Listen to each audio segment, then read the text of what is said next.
Hello মা, 5 minute পর আমার বিমান ছাড়বো আর আমি এখন এয়ারপোর্টে, আর 5 মিনিট পর আমার ফোন বন্ধ থাকবো। বাবা রে বাবা, মানুষ কতটা বাটপার। ওর মার লগে তো মিথ্যা কথা কইলো কেমনে? ওই বই রিসে জায়গায় আর কো এয়ারপোর্টে ওর লগে যায় কথা কইতো, কাহিনীটা কি জানতে হইব? তুমি কোনো চিন্তা করো না মা, আমি ওই দেশে যায়া তোমার ফোন দিই মনে, আর আব্বুরে কইও ঠিক মতো ওষুধ খাইতে। আমি এখন রাখি। কি ব্যাপার ভাই, বুঝলাম না। তুমি বই আছো চায়ের দোকানে আর তুমি তোমার মায়ের কইলা তুমি এয়ারপোর্টে আছো, 5 মিনিট পর তোমার বিমান ছাড়বো। ঘটনা কি কত ভাই? ভাই, আমার কিছু সমস্যার কারণে আমি আমার মার সাথে মিথ্যা কথা বলছি, নাইলে আমি বলতাম না। কি এমন সমস্যায় পড়ছো যে তোমার মার কাছে তুমি মিথ্যা কথা বললা? তোমার মার সাথে মিথ্যা কথা বলতে কি তোমার একবার বুক কাঁপলো না?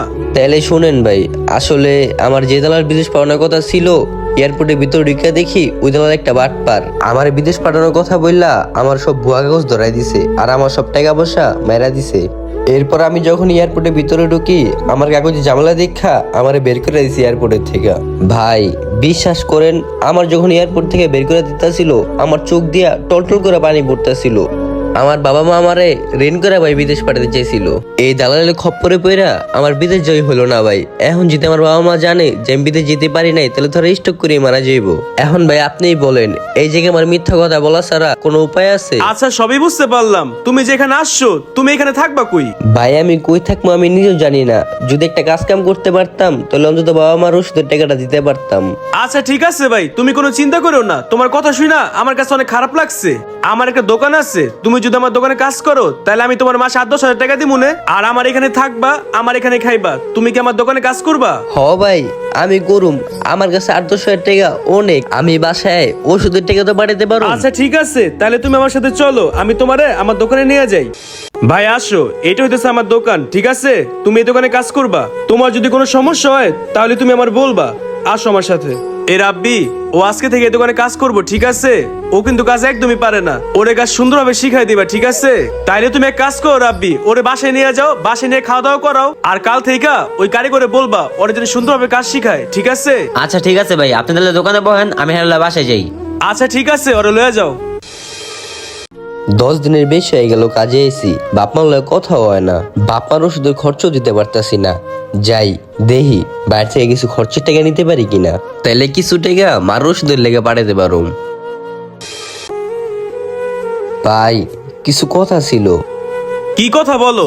আপনার এখানে কাজে লাগছি প্রায় 10-12 দিন হয়ে গেছে, বাসাবে ওষুধের টাকা নাই। আপনি যদি এখন আমার কিছু খরচের টাকা দিতেন, আমি বাসায় পাঠাতে পারতাম ভাই। বুঝলাম না, তোমার টাকা দিব মানে? তোমার এই জায়গা আমি লয়ে আইছি, এখন যদি তোমার এই জায়গা নাই না কাজ না দিতাম তাহলে তুমি কি করতা? ও খাইতে দিলে হইতো চাও? বাবা রে বাবা, তুমি আমার এখানে 10 থেকে 12 দিন কাজ করছো আর এখন টাকা টাকা করতেছো। তোমার আমি এখন কোনো টাকা টুকা দিতে পারবো না। যখন 1 মাস হইব তখন তুমি টাকা পাইবা। ভাই আপনি রাগ করেন না, আসলে আমার মার ওষুধের টাকা লাগবো তো, তাই আর কি বলছিলাম। আচ্ছা ভাই আমি কাজ করতেছি। আইসে সারাদিন খালি ফোন টিপা টিপি করে, এখন আইসে টাকা চাইতে। পোলা পাইন বইতে দিলে খাইতে চায়, খাইতে দিলে হইতে চায়। কবে যে 1 মাস হইব আর ভাল লাগতেছে না। বুঝলাম না এতবার কল দিতেছে কেন, বারবার কল কাটতেছে, বুঝে না? হ্যাঁ রাখি বুঝে না আমি কাজ করতেছি, আর আমার দেখলো তো মালিক চিল্লাইবো। আবার কল দিছে, এবার কলটা ধরি তো। হ্যালো, কি হইছে? এতবার কল দিস কি লিগা? দেওস না কল কেটে দিতাছি। ভাই আমি না তোমার সকালতে কল দিতেছি ভাই, তুমি আমার কলটা ধরতেছো না কেন লেগা ভাই? কল কাটম না তো কি করুম, বিদেশকে আমি আরামে লেগে আইছি। আর কি হইছে, তুই কান্দোস কে? ভাই মাই তো আর নাই ভাই, তোমার আমি সেই সকালতে কল দিতেছি ভাই, তুমি একটা বার লেগা কলটা ধরলা না ভাই। কি কস? মায় নাই মানে? আল্লাহ, তুই আমার এখন কইতাছিস এই কথা? ভাই আমি তো তোমার সেই সকালবেলাও ফোন দিছি, কিন্তু তুমি ধরো না কে ভাই? মায়ের তো মাটিও দিয়ে লাইছি ভাই। মায়েরে মাটি জ্বালাইছিস মানে? তুই কি আমার একবার কইতে পারলি না?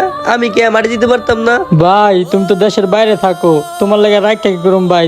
তুমি তো মায়ের দেখতেও পারবা না। আল্লাহ, আমি আমার পরিবারের সুখের হাল লেগা কত বড় মিথ্যা কথা কইছি। আমি দেশে থাকার পরও বলছি আমি বিদেশে আছি। আমার মা আমার কত ভালোবাসতো।